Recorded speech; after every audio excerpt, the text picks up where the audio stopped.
I always thought buying a house would be this magical grown-up moment.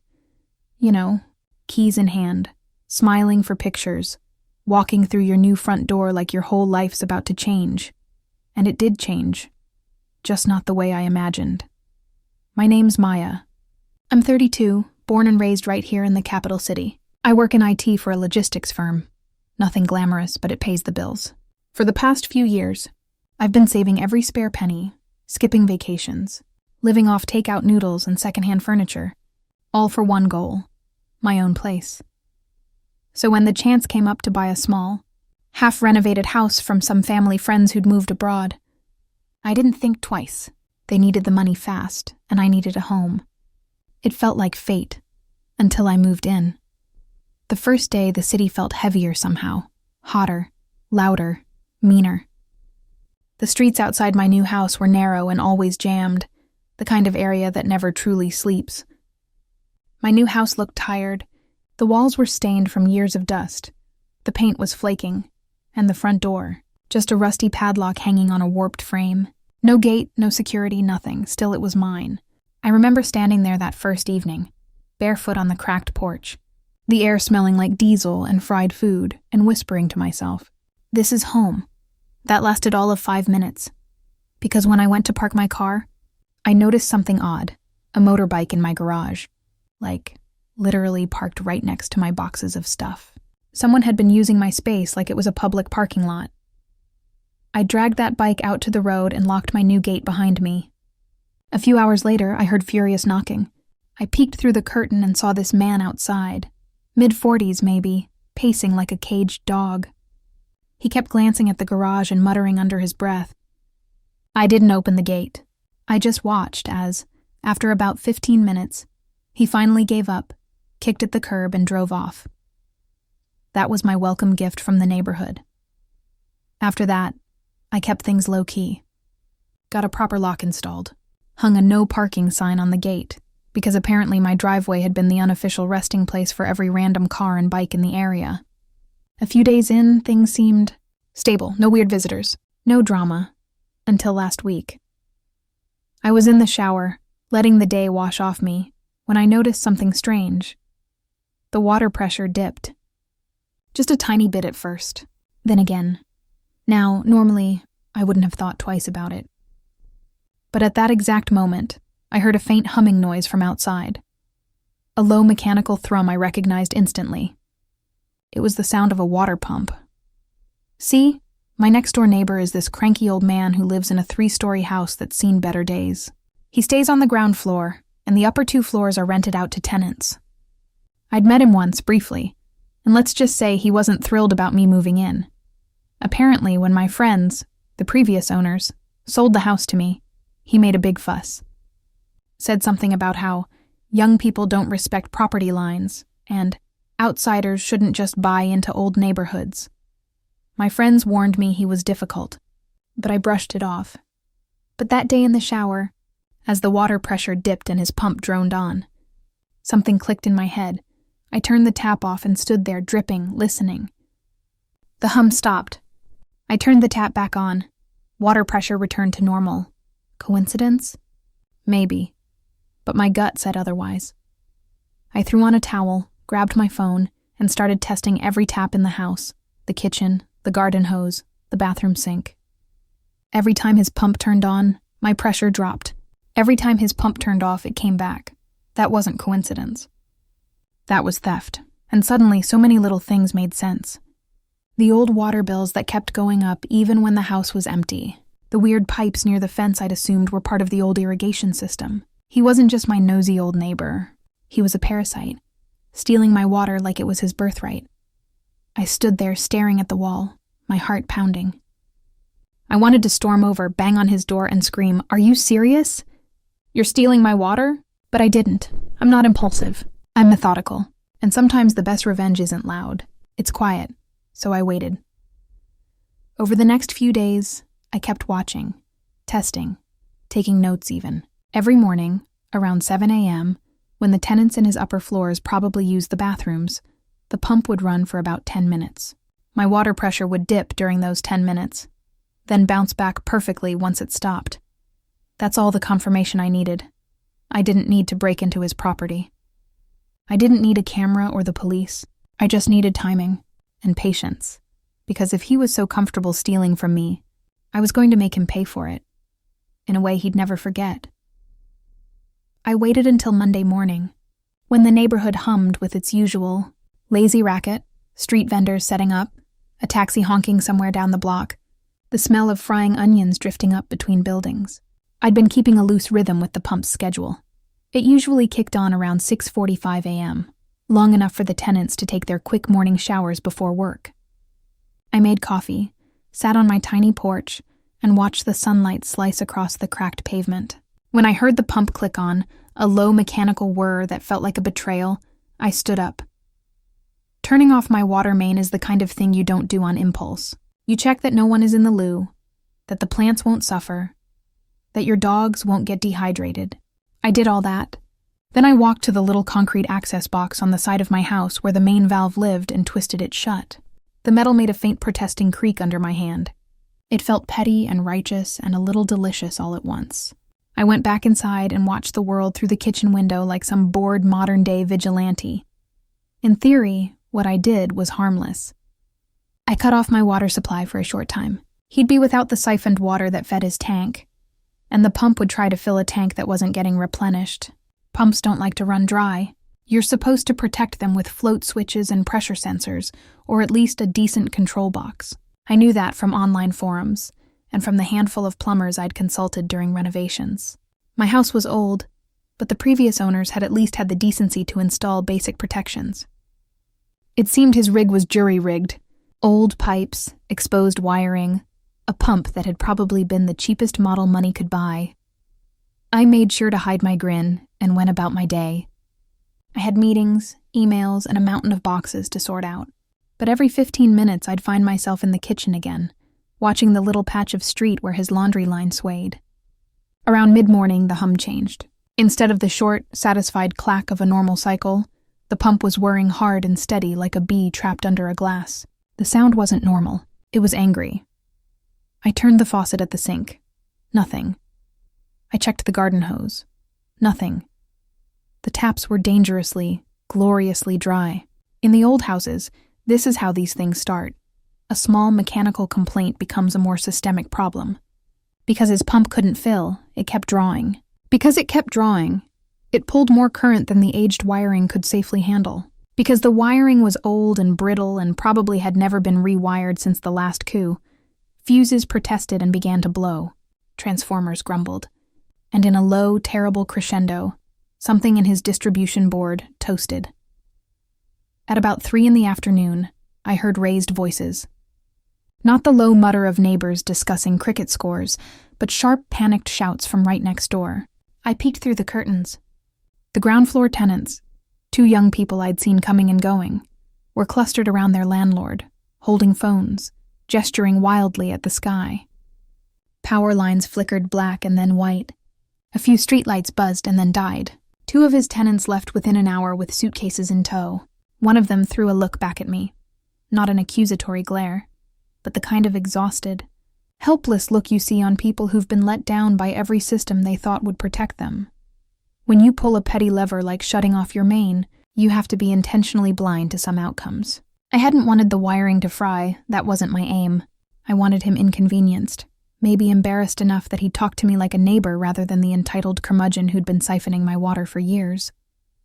But what I'd triggered was worse, a cascade of failures that exposed how precarious his life probably was. Landlords in this neighborhood survive on a fragile balance of rents and hand-me-down repairs. Without tenants, without cash flow, everything crumbles quickly. By 5, a small crowd had gathered, not from curiosity so much as necessity. People were comparing notes. No power? My phone's dead. What happened? The cacophony of neighbors is something you don't feel until you live in older blocks where the village mentality still exists. Someone called the utility. Someone else called an electrician. The landlord came to my gate about 20 minutes later, his face red and flustered, plastered with that thin dignity older men have when they're finally out of excuses. "Did you shut off your water?" he asked. He tried to sound casual, then angrier, when I didn't leap into a confession or a mechanical explanation. He smelled of engine oil and cigarettes. "Yes," I said. "There's a leak in my line. I shut it off until the plumber came. I don't want my house flooded." He hesitated, measuring me, his jaw working in a way that said he wanted to be enraged but didn't have the moral clarity to accuse me. "The pump kept running," he said, like a man reciting a broken prayer. "It burned the board." "Your wiring looked like it was from another era," I said. "If you had a proper pump cutoff or a float switch, this wouldn't have happened." "That's not—" He barked then, but the sound fell flat. He was a man who had relied on small cruelties for profit, and for once had come up against an actual cost. His tenants had gone to the police. Someone had already told me the municipal code says landlords are responsible for essential services, and that failing to provide them, or worse, creating conditions that place tenants in harm, could result in fines, forced repairs, and temporary bans on rental listings. It was, I thought, the small legal justice of the city finally doing its job. In the days that followed, the dominoes toppled faster than the real estate gossip thread in the neighborhood. The landlord's anger turned into frantic bargaining. He came to my gate twice more, once with hands outstretched, pleading about compensation. He offered to pay for my plumber. He offered to sort things out with the tenants. The real blow came later, because his wiring had been a hazard and the tenants had documented their complaints. The local housing authority slapped him with a fine that read like an invoice for his life. Mandatory upgrades, refunded deposits, and a penalty for failing to maintain essential services. 2 of his tenants refused to wait for repairs and went to their parents' houses. They left security deposits behind and took their complaints to the police. The landlord, I was told by a neighbor who'd been following the drama like a soap opera, had to refund those deposits and, because the house could not legally be rented until the wiring and water systems were certified safe, he lost the only 2 incomes he had. And then he did the most human thing you can do when your dignity and your small savings evaporate. He moved in with his daughter. No dramatic fights, no raised fists. He packed a single bag, his jaw set in a way that looked like resignation, and left. For someone who'd lived like a petty king of his block, the move felt like exile. I felt complicated about the whole thing. There was a wicked pleasure that came with watching someone who'd stolen from me pay in a way that hurt. I felt a little triumphant when I saw the blank look on his face the day he realized that he'd been the cause of his own ruin. But I also felt a quiet gnawing guilt. He wasn't a criminal mastermind. He was an old man who had probably been squeezed by life, who'd made a series of small, selfish decisions that would eventually bankrupt him. 2 families, the ones renting his upper floors, had been thrown into upheaval because of his choices. And I'd been the match that lit the fuse. Still, when I told the story to friends later that week, I found my anger warming into something like peace. My plumber came, fixed my supply line, and rerouted any suspicious pipes that lay close to my property boundary. We installed lockable covers and a small meter box so no one could tap into my system without a glance from the street. That was important to me. I wanted to be watertight legally and physically. No ambiguity, no future excuses. The neighborhood shifted too. People who'd once rolled their eyes when I talked about the old man suddenly looked at me differently. Some with admiration, some with thinly veiled caution. Tenants who stayed in the area came by to shake my hand, or at least to stop and nod. The man's daughter visited once to pick up a box, said thank you as if she was apologizing by proxy. She didn't blame me to my face, but she didn't quite forgive either. And the landlord? I don't know how he's faring. My neighbors say he's doing odd jobs for his son-in-law now, living on a strict budget and tempering his temperament with quiet. A week after the outage, I sat on my repaired porch with a beer and watched daylight stretch over the street. The block hummed its ordinary song. Delivery guys argued parking. A kid tried to skateboard and fell. Life went on. I felt the satisfaction of having taken control back, of not being the person whose water could be siphoned and who would stand helpless as someone else grew fat on my bills. But I also felt the soft, stubborn rule I try to live by. Fight for dignity, not for vengeance. If I'd wanted to make a point, and only a point, there were better paths. If I'd wanted to punish, then perhaps I'd gone too far. The line between the two is thin and slippery. I'd learned something about myself in the wake of the wiring's short circuit. I could be ruthless when I needed to be. I could also sleep at night. For now, the meter box is locked. The dogs nap on their cushions and the front gate holds firm. I fixed my pipes. He lost his tenants. We both had to live with the consequences. By Sunday morning, the neighborhood had grown quieter. Not peaceful quiet, but that kind of eerie lull that settles in after something explosive happens. You could almost smell the gossip in the air. People weren't looking at me directly, but I could feel it. The little sideways glances. The way the security guard at the corner waved more politely than usual, as if I'd suddenly been promoted from new resident to person not to mess with. The old man's house stood a few feet from mine, but it might as well have been a ghost house. The windows were open, curtains limp in the weak morning wind. No pump noise, no tenant slamming the door, just silence and an empty driveway. That morning, a small moving van was parked outside. I saw him, the old landlord, standing by it with a cardboard box in his hands, looking about 10 years older than when he'd confronted me at my gate. He didn't look my way. I thought I should have felt some sense of vindication, maybe even triumph, but standing there on my porch with a mug of coffee, watching him load his life into that van, I just felt tired.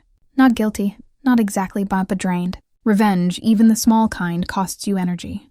And seeing your enemy beaten doesn't always refill what you've spent. Still, I remembered what he'd done.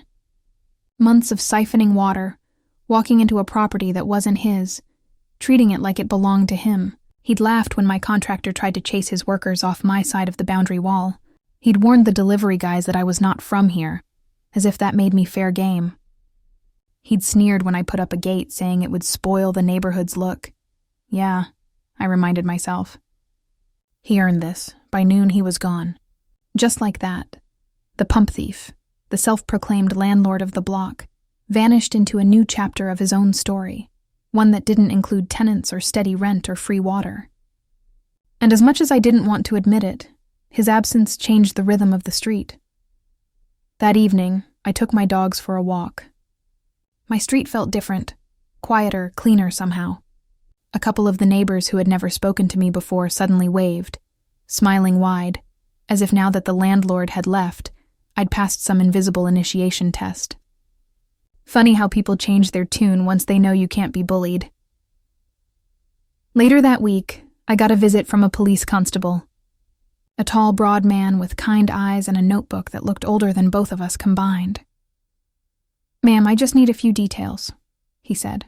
"There's been a complaint about property damage and tenant displacement on the adjoining house."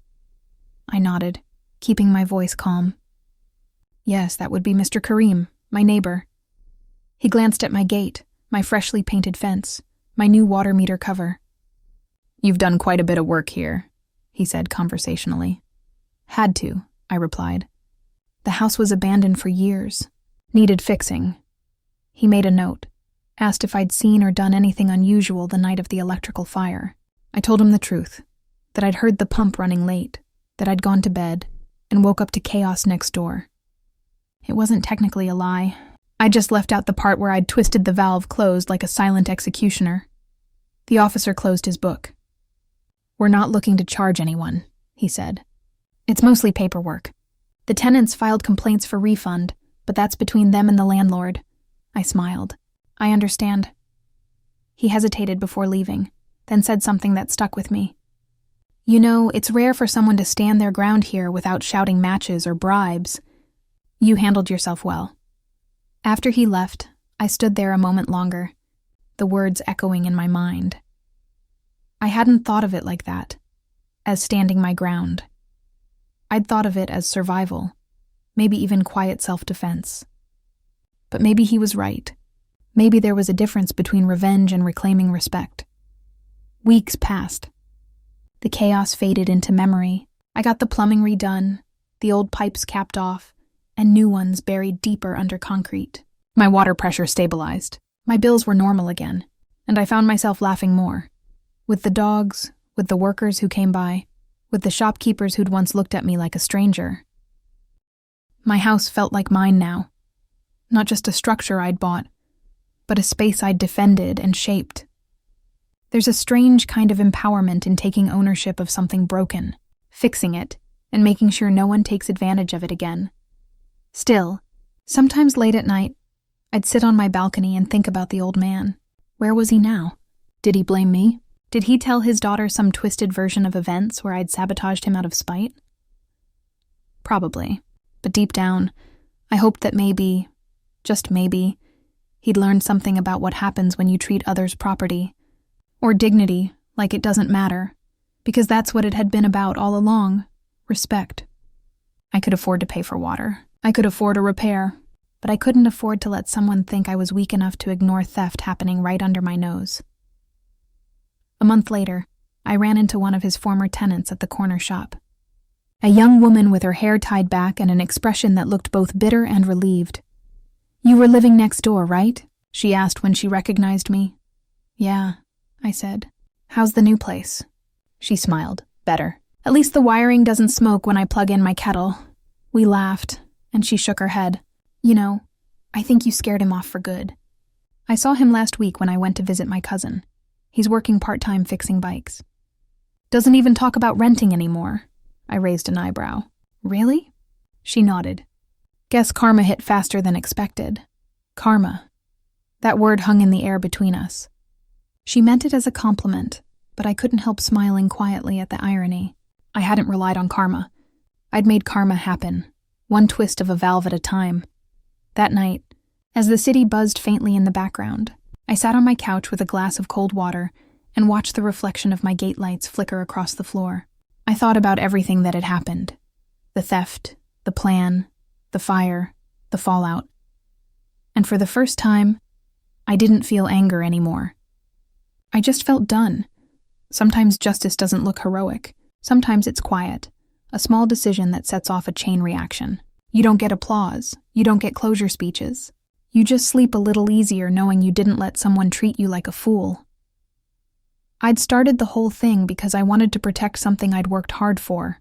My home, my peace, my boundaries. What I ended up protecting was my voice, the ability to say no, to draw a line, to make sure people understand that decency still has limits. A few days later, a neighbor dropped by with mangoes. "You really cleaned this place up," she said, admiring the fresh paint and potted plants. "It used to be such an eyesore before," I laughed. "Yeah, it's a work in progress. But it feels good to make it mine," she grinned. "We need more people like you around here, the kind who don't let others walk all over them." That made me pause. It was the same message, in a different accent. The same recognition that what had happened wasn't about water or wiring. It was about respect, boundaries, and refusing to be quietly robbed. I thanked her, walked her out, and stood there for a long moment after she left, looking at my gate, at the small no trespassing sign that gleamed in the sunlight. It wasn't meant to scare anyone. It was just a reminder. To them.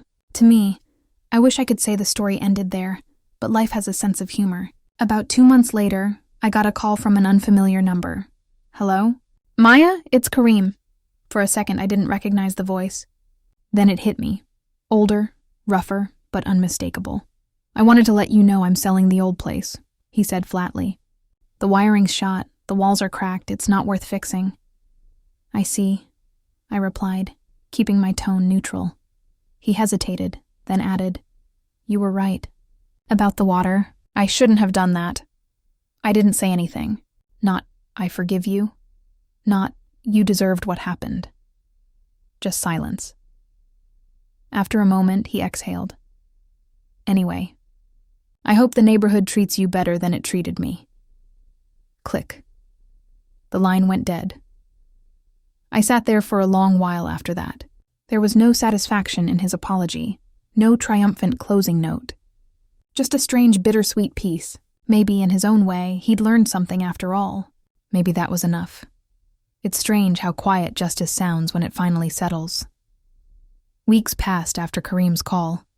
The street fell into its rhythm again, kids playing cricket near the corner, an old radio humming from a tailor's shop, and that sweet smell of dust right after the evening water trucks rolled through. My dogs would run along the gate every morning, barking at the same stray they'd been rivals with since forever. I'd sit on the steps, coffee in hand, the sun warm on my face, thinking about how far things had come since that first confrontation. Since the nights when I'd lie awake, listening to the water pump run next door, furious and helpless. I used to think revenge had to be loud to count.